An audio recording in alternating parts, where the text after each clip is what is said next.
Business is finally returning to Laurel Street Bakery in Broadmoor. Heavy rain last Wednesday morning pushed up to 5 inches of water into the popular business near South Broad Street and Washington Avenue.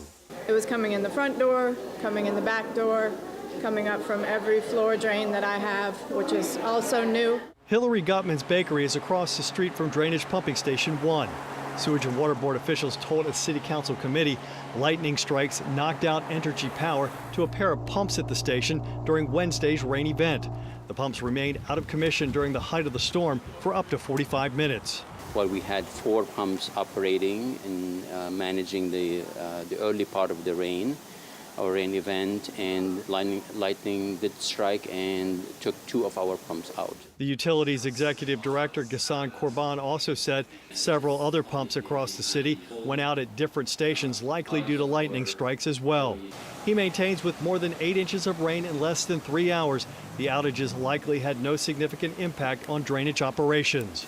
With all the pumps running and the amount of rain that fell, you would have had water backing up into streets. So that's just a matter of fact. Back at Laurel Street Bakery, the owner says she's not surprised by the pump outages. Running a business, especially a restaurant, in the summer is hard enough without us taking days out of our profitability and our productivity to deal with water on the ground. The Sewage and Water Board also revealed 2 pumps went out at a station in the lower 9th Ward for a time due to voltage issues.